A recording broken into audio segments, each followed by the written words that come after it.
sont venus pour contempler Jésus-Christ. Amen. Alléluia. Gloire à Dieu. Voilà, nous allons prendre notre premier texte dans le livre de Deutéronome, chapitre 2e. Deutéronome, chapitre 2. Deutéronome, au chapitre 2, verset 24 à 25. Deutéronome, chapitre 2, verset 24 à 25. Est-ce que nous pouvons lire la parole de Dieu en nous mettant debout, s'il vous plaît? Ici, nous savons honorer la parole de Dieu, car la parole, c'est Dieu. Nous cherchons seulement à honorer. Devant Dieu, il n'y a pas d'autorité. Devant Dieu, tout le monde se met debout. Il n'y a pas de race, il n'y a pas de poulet, il n'y a pas tout ça. Amen. Prenons nos Bibles, Deutéronome chapitre 2, partie de verset 24 à 25. Nous lirons ensemble. Amen. Vous y êtes? Nous lisons 1, 2, 3. Come on. Levez-vous, partez et passez les torrents de l'Arnon. Vois, je livre entre tes mains Sion, roi d'Hesbon, l'Amoréen et son pays. Commence la conquête, fais-lui la guerre. Je vais répandre dès aujourd'hui la frayeur et la crainte de toi sur tout le peuple qui sont sous le ciel, et au bruit de ta renommée, ils trembleront et seront saisis d'angoisse à cause de toi. Amen. Nous attendons le Seigneur, veuillez vous asseoir. Nous attendons le Seigneur, attendons la parole de Dieu. Nous prenons le deuxième texte dans le livre de Genèse, chapitre 12. Genèse, chapitre 12e. Genèse, chapitre 12, verset 6 à 8. Genèse 12, verset 6 à 8. Je lis au nom de Jésus. Abraham parcourut le pays jusqu'au lieu nommé Sichem, jusqu'au chêne de Morée. Les Cananéens étaient alors dans le pays. L'Éternel apparut à Abraham et dit: je te donnerai ce pays, je donnerai ce pays à ta postérité. Abraham bâtit là un autel à l'Éternel qui lui était apparu. Il se transporta de là vers la montagne à l'orient de Bethel, et il dressa ses tentes et à Bethel à l'occident des Haï, à l'orient. Et il bâtit encore là un autel à l'Éternel, et il invoqua le nom de l'Éternel. Amen. Amen. Alléluia. Amen. Par la grâce de Dieu, nous allons parler aujourd'hui sur la conquête surnaturelle. Nous sommes entrés dans un mois de conquête, bien aimés dans le Seigneur. Nous venons, dans le mois passé, nous avons parlé ici avec l'homme de Dieu, et Dieu nous a tellement bénis ici avec les enseignements que nous avions reçus le dernier dimanche. Dieu nous a bénis pour conclure notre grand thème que nous avions commencé le mois passé. C'est sur le combat contre Amalek. Alléluia. Aujourd'hui, par la grâce de Dieu, nous allons exploiter sur la conquête surnaturelle. Alléluia. Nous sommes sur la terre en pleine conquête. Nous sommes sur la terre en pleine conquête. La conquête de la terre promise. La conquête de Canaan. Dieu avait promis Israël. Donc, je veux dire, par Abraham, leur père, Dieu avait dit à Abraham: je donnerai ce pays à toi et à ta postérité. C'était la terre promise, la terre d'Israël, la terre de Canaan. Et Israël, lorsqu'il devient un peuple, devait entrer en possession de cette terre. Mais comment il va entrer en possession de cette terre? Il va entrer en possession de cette terre par une conquête. C'est le droit de Dieu de nous faire des promesses. Je reprends encore. C'est le droit de Dieu de nous faire des promesses. Mais c'est de la capacité de l'homme de conquérir les promesses. Les promesses ne peuvent pas s'accomplir comme ça. Tu croises les bras, tu fais rien. Dans les choses spirituelles, il n'y a rien pour rien. Il ne faut pas normaliser toutes choses. Toutes les bénédictions que vous voyez dans la vie ont une cause. Non, la bénédiction est une conséquence d'une obéissance quelconque. Nous devons obéir à la parole pour que nous puissions entrer dans la bénédiction. Même pour entrer au ciel, il y a une condition. La vie chrétienne n'est pas une vie de hasard. La vie chrétienne est une vie de conséquences. Et la Bible nous fait voir ici, dans Deutéronome que nous venons de lire, c'est Dieu qui parle à Moïse de dire à Josué. Car Josué était le chef de l'armée. Il était le combattant de l'Éternel. Et Dieu a choisi Josué pour commencer la conquête. Moïse va dire à Josué, Dieu dit, je livre entre tes mains Sion, le roi d'Hesbon. Commence la conquête, fais-lui la guerre. C'est vrai, Canaan est devant nous. C'est la promesse de Dieu. Mais c'est donc une capacité de pouvoir entrer dans cette terre promise. Parce que là, il y a des géants. Il y a les Cananéens qui sont là. Il y a les Amoréens qui sont là. Donc, il ne peut pas te laisser entrer en possession comme ça.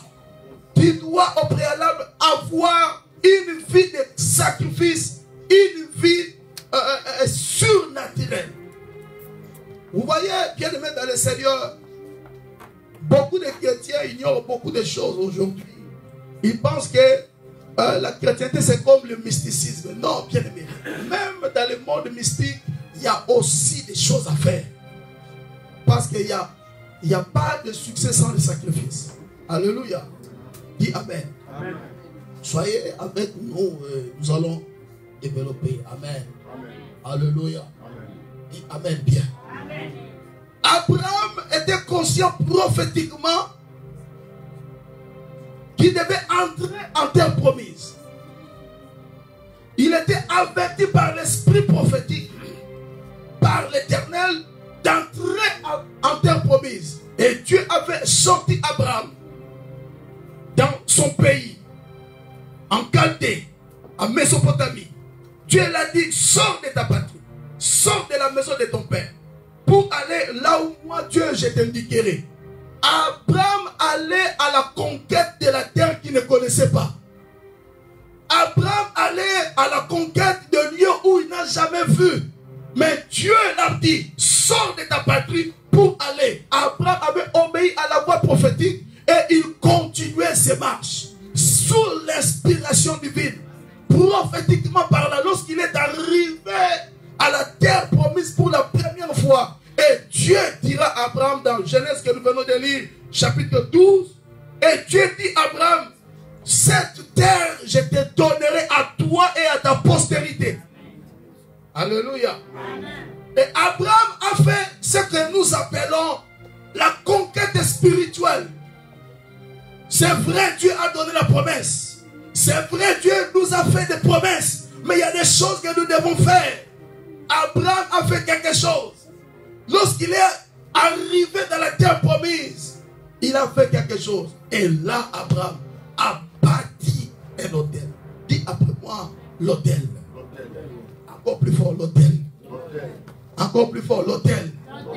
Dis à celui qui est à tes côtés, il faut que tu saches bâtir des autels. Alléluia. Amen. Abraham était un bâtisseur d'autel. Il est un bâtisseur d'autel. À chaque lieu où Abraham va fouler la plante de ses pieds, il va bâtir l'autel. Bien aimé, vous voyagez comme ça. Bien aimé, vous savez, les agents des ténèbres ne voyagent pas comme ça. Lorsqu'ils arrivent quelque part, ils doivent chercher un endroit où ils doivent bâtir son autel. Là, il va faire des sacrifices à son Dieu afin d'avoir possession de l'endroit. Abraham connaissait le mystère Abraham connaissait ce mystère. Il est entré en terre promise, mais il a bâti un autel. La Bible nous dit que les Cananéens étaient encore dans le pays. Dis après moi, les Cananéens étaient encore dans le pays. Donc, il n'a pas bâti l'autel parce que les Cananéens étaient absents. Mais il a bâti l'autel là où il y avait les ennemis. Là où il y avait les ennemis, c'est là Abraham a bâti l'autel. Je ne regarde pas ce que mes ennemis font. Je ne regarde pas ce que mes ennemis disent. Mais lorsque moi j'arrive là, je dois bâtir l'autel. Peu importe leur sorcellerie, peu importe leur envoûtement, moi je dois bâtir l'autel. L'autel de Dieu, je dois le bâtir là. Que tu sois sorcier ou pas, cela ne me regarde pas. Que votre mère soit sorcière ou pas, cela ne me regarde pas. Ce qui compte pour moi, c'est l'endroit où je vais. Là où je vais arriver, je dois bâtir l'autel. Dis à moi, bâtir l'autel. Nous devons bâtir des hôtels dans nos vies. Nous devons bâtir des hôtels. À chaque promesse, Abraham savait bâtir l'autel. Beaucoup d'enfants de Dieu sont faibles parce qu'ils ne savent pas bâtir des hôtels. Nous devons être des hommes et des femmes qui savent bâtir des hôtels. Soyez des bâtisseurs d'hôtels. Je dis bien, soyez des bâtisseurs d'hôtels. Nous devons apprendre à bâtir des hôtels. L'hôtel, c'est quoi? L'hôtel, c'est un endroit de... L'hôtel, c'est un endroit de rencontre entre l'humain et le divin. C'est l'endroit de rencontre. Alléluia. Amen. Dis Amen. Amen. On donne Amen bien. Amen. Donnez Amen bien. Amen. Abraham va arriver prophétiquement parlant. Il arrive là. Il était conscient de la vision. Il devait concrétiser la vision divine. Quelle était cette vision? Cette vision, c'était la vision prophétique et messianique. Parce que Dieu l'avait promis beaucoup de choses. Dieu cherchait un peuple. Il voulait avoir un peuple qui va le représenter sur la terre. Mais comment Dieu va avoir ce peuple qui va le représenter? Dieu a choisi Abraham. Il a dit à Abraham, de toi sortira des rois. De toi sortira des nations. Et Dieu voyait la postérité d'Abraham de Genèse chapitre 3 verset 15. Il avait dit au serpent, je mettrai une inimitié entre toi et la femme, entre ta postérité et celle de la femme. Celle-ci t'écrasera la tête, toi tu le blesseras les talons. Et la Bible nous fait voir que cette postérité c'était Christ. Donc Dieu voyait Abraham. Lorsqu'il regardait Abraham, il ne voyait pas seulement Abraham, mais il voyait le Messie qui devait venir. Mais Abraham connaissait la vision prophétique et messianique. Il arrive dans cette terre. Cette terre appartenait aux Cananéens. Cette terre appartenait aux ennemis d'Israël. Alléluia. Dieu, il va arracher des bénédictions à tes ennemis pour te les donner. J'ai dit, Dieu va arracher des bénédictions à tes ennemis pour te donner. La Bible dit, Dieu vous donnera de belles maisons, de grandes, de belles villes que vous n'avez jamais bâties. Vous n'avez jamais forcé des choses. Oh, nous prions un Dieu surnaturel. Bien, soyons des hommes et des femmes surnaturels. Peu importe l'endroit où je vais arriver, je dois bâtir l'autel. Bâtir l'autel veut dire avoir une relation personnelle avec le Seigneur. Alléluia. Dis Amen bien. Donnez un Amen de champion. Donnez un Amen de vainqueur. Il a bâti l'autel, prophétiquement parlant. Il a conquis la terre promise, spirituelle. Alléluia. Tu dois conquérir cette année. Je dis bien, tu dois conquérir cette année. C'est un nouveau départ, n'est-ce pas? Mais ce départ-là a un début, mais un arrivé aussi. Alléluia. Je dis, tu dois arriver au nom de Jésus. Tu dois arriver au nom de Jésus. Abraham a commencé un nouveau départ. Il est sorti Il sort de Mésopotamie pour aller où? Dans la terre promise. C'est là la destinée. La terre promise, c'est là la destinée. L'objectif, c'est la terre promise. Aujourd'hui, bien aimé, qu'est-ce que cela signifie la terre promise? La terre promise, pour nous chrétiens, ce n'est rien d'autre que le ciel. Abraham aussi, malgré il était arrivé dans la terre promise, mais la Bible nous fait voir dans le livre des Hébreux, Abraham parcourait la cité dont Dieu lui-même était architecte. Cette cité-là était Nouvelle Jérusalem céleste. Malgré il était arrivé dans la terre promise physiquement, mais il n'était pas content parce qu'il espérait à une ville qui était plus glorieuse. Alléluia. Bien-aimé dans le Seigneur, peu importe le visa que tu peux avoir pour aller où, je ne sais pas. Mais ce qui est important, ce n'est pas l'endroit où tu vas. Mais ce qui est important, c'est entrer au ciel. Tu peux aller au Canada, mais tu rates le ciel. Tu vas à Paris, mais tu rates le ciel. Ce qui est important, c'est de savoir la volonté de Dieu dans ta vie. Est-ce que tu y es dans la volonté de Dieu? Alléluia. Beaucoup de gens font l'erreur. Ils vivent en attendant. Il n'y a pas de vie en attendant. Nous faisons la vie. Ici, nous vivons. Oh, je dis à quelqu'un, tu vis ici. La bénédiction dépend de toi.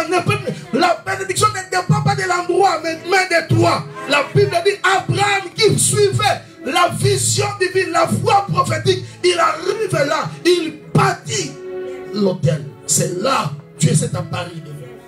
Il dit, Abraham, je donnerai cette terre à toi et à ta postérité. Cette terre était devenue, prophétiquement parlant, la résidence de Dieu. Parce qu'Abraham avait bâti l'autel. Tu ne peux pas être influencé par l'endroit où tu vas. C'est toi qui vas influencer l'endroit. Je dis, c'est toi qui dois influencer l'endroit. Tu es le porteur de la bénédiction. Lorsque tu arrives quelque part, tu dois influencer l'endroit. Tu dois influencer. Influence. Nous sommes des fils et des filles d'Abraham. Les fils d'Abraham, ce sont des porteurs de bénédiction. Lorsque tu arrives quelque part, tu dois manifester ta vraie identité d'un fils d'Abraham. Dis Amen. Amen. Dis Amen bien. Donnez-moi un Amen bien. Amen. Donnez un Amen puissant. Amen. Donnez un Amen de vainqueur. Amen. Dans le verset 8, dans Genèse 12, non, verset 6 plutôt. Abraham parcourut le pays jusqu'au lieu nommé Sichem, jusqu'au champ de Morée. Les Cananéens étaient alors dans le pays. Dis après moi, les Cananéens étaient alors dans le pays. Voilà. Les Cananéens étaient alors dans le pays. Abraham arrive au lieu où Dieu l'avait promis. Mais il y avait des gens là. Il y avait des personnes qui étaient là. Il y avait des peuples qui occupaient la terre. Cette terre-là n'est pas vide. Cette terre est occupée. Là où tu vas, c'est pas vide, c'est occupé. Mais c'est à toi, Dieu t'a donné la promesse. Dieu t'a dit, cette terre-là t'appartient. Mais la terre n'est pas vide. Elle est occupée par des Cananéens. Mais lorsque tu vas arriver, la Bible dit quoi? Alors, les Cananéens étaient encore dans le pays. Les Cananéens étaient alors dans le pays. Le mot alors, selon l'étymologie, dans la racine hébraïque, c'est le mot az. Az en hébreu, en français, veut dire alors. Le mot az a pour valeur numérique le chiffre 8. Oh, prophétiquement parlant, le chiffre 8, c'est le chiffre de 8 générations. Qu'Abraham, lorsqu'il est arrivé là dans la terre promise, Dieu avait déjà donné aux Cananéens une préavis. Je vais vous expliquer. Alléluia. Amen. Je vais expliquer. Alléluia. Dis Amen. Amen. Dis Amen. Amen. Vous savez bien aimé, lorsqu'un bailleur fait louer sa maison, il te donne la maison, tu commences à payer. à un certain temps, il ne veut plus de toi. Il va venir, il va te dire, je te donne la préavis. Tu dois quitter dans 6 mois, ou dans 3 mois, ou dans 1 mois. Il te donne la préavis. C'est comme ça. Lorsque Abraham a foulé pour la première fois sa plante de pied dans la terre promise, c'était une préavis que Dieu avait déjà donnée aux Cananéens pour dire que votre droit d'habiter la terre promise termine dès aujourd'hui. Mais Dieu vous donne quoi? Une préavis.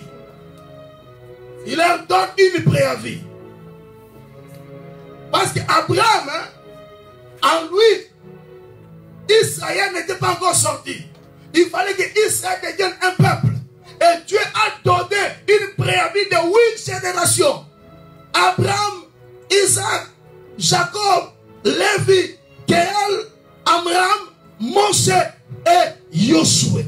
Josué en français. Donc 8 générations. Et vous allez voir, à partir de Josué que la conquête a commencé. Parce que la préavis avait déjà pris fin. Oh, j'ai dit à quelqu'un, quelqu'un ne me comprend pas ici. Est-ce que quelqu'un comprend ici? Je vais le dire encore. Tes ennemis, Dieu les a donné déjà une préavis. Ils doivent quitter ta terre promise. Lorsque le temps arrivera, tu dois entrer en conquête parce que ça t'appartient. Je dis à quelqu'un, ça t'appartient au nom de Jésus. Ils ont une préavis. Aujourd'hui, nous allons leur donner des préavis. Tout ennemi qui occupe ta bénédiction inutilement, il a une préavis. S'il ne quitte pas, il sera frappé. Et Dieu dit à Josué, commence la conquête, fais-lui la guerre. Aujourd'hui, tu dois livrer bataille. Tu dois livrer bataille. J'ai dit, tu dois livrer la guerre. La vie chrétienne n'est pas une vie de faiblard. Une vie chrétienne, c'est une vie de vainqueur. Même si je trébuche, je tombe, je vais me relever parce que la course continue. Même si on m'insulte, je vais... Oh my God. Qu'il parle comme il veut. Je sais qu'il y a une préavis. Une préavis a un début et une fin. Oh my God. Dis Amen bien. Dis Amen bien ici. Dis Amen bien ici. En ce mois d'octobre, ils ont une préavis que Dieu leur a donnée. Peu importe leur durée, mais une préavis est déjà signalée. Une préavis est déjà signalée. Ils doivent quitter ta terre. Ta terre, ils doivent le libérer. Je dis à quelqu'un, ta terre, ils doivent le libérer. Tu dois entrer dans ta terre promise. Tu dois entrer dans la possession de ta terre. Parce qu'Abraham, lorsqu'il a foulé la plante de ses pieds en Canaan, c'était la fin de droit d'habitation pour les Cananéens dans la terre promise. Parce que, oui, c'était le chiffre de 8 générations qu'Abraham devait faire engendrer afin que Josué vienne posséder. Et Josué est l'image de Christ. Aujourd'hui, nous entrons en conquête par Christ. Ainsi, l'homme de Dieu avait parlé ici dans Colossiens chapitre 2, verset 14 à 15. Il a effacé l'acte dont les ordonnances nous condamnaient contre nous. Il a dépouillé la domination et les autorités. Il les a livrés en spectacle, en triomphateur, par sa croix. Jésus a vaincu pour toi. J'ai dit, Jésus a vaincu pour toi. Ta terre promise, tu dois entrer et en récupérer. Tu dois entrer en possession de cette terre. Dis Amen. Donnez-moi un amen de vainqueur. Donnez-moi un amen de victorieux.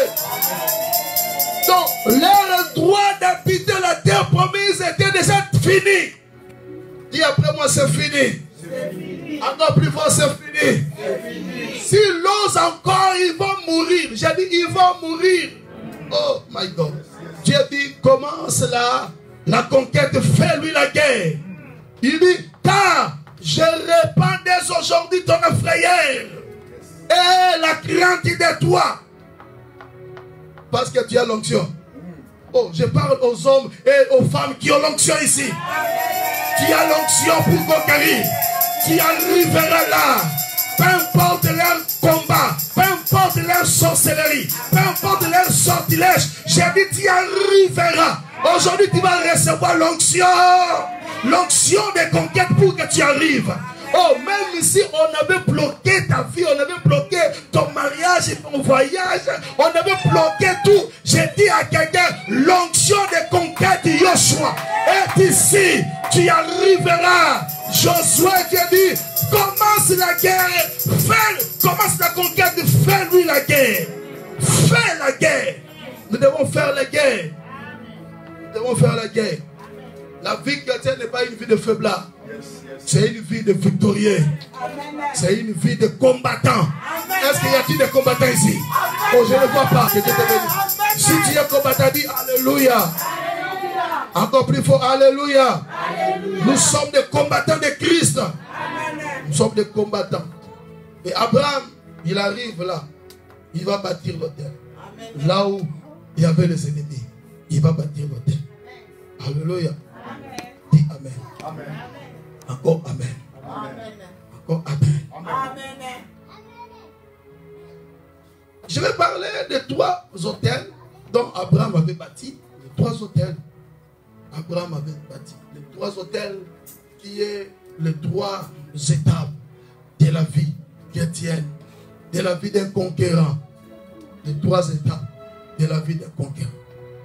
Alléluia. Dis Amen. Oh, donnez Amen bien. Amen. Les 3 hôtels d'Abraham en terre promise, qui sont l'image des 3 étapes de la vie d'un chrétien, d'un croyant. Le premier des hôtels plutôt qu'Abraham a bâti, c'est dans le verset 6 que nous venons de lire là. Abraham parcourut le pays jusqu'au lieu nommé Sichem, jusqu'au chêne de Morée. Les Cananéens étaient alors dans le pays. L'Éternel apparut à Abraham et dit, je donnerai ce pays à ta postérité. Abraham bâtit là un hôtel à l'Éternel apparut. Amen. Amen. Alléluia. Amen. Le premier hôtel dont Abraham va bâtir, c'est l'hôtel de l'annonciation de la terre promise, de la proclamation de la terre promise. Quand Dieu l'a donné la promesse de cette terre-là, Abraham a bâti l'hôtel. Bien aimé dans le Seigneur, l'apôtre Paul est en train de dire dans le livre d'un Timothée, chapitre 1er, verset 18. Il dit à Timothée, d'après les prophéties faites précédemment à ton sujet, d'après elles, et que tu combattes le bon combat. Toute prophétie que Dieu donne, il y a un combat livré pour voir son réalisation, son accomplissement plutôt. Toute prophétie qui vient de Dieu, il y a une guerre que tu dois livrer pour voir la réalisation de cette prophétie. Ainsi au début j'avais dit, c'est le droit de Dieu de nous faire des promesses, mais c'est de la capacité de l'homme de les conquérir. Tu dois entrer en cette conquête, Tu dois entrer. Tu ne dois pas là, tu fermes les bras, le mets plutôt, tu dors, tu manges les manques, tu dors. Non. Tu dois faire des sacrifices. Alléluia. Un chrétien qui ne jeûne pas, ce n'est pas un chrétien. Un chrétien qui ne prie pas la nuit, surtout la nuit, il n'est pas un chrétien. Parce que pendant que vous dormez, il y a des gens là qui sont en train de vous enceler. Alléluia. Parce que ces gens-là ne dorment pas. Alléluia. Dis Amen. Soyez des hommes et des femmes de nuit. Pas mari de nuit.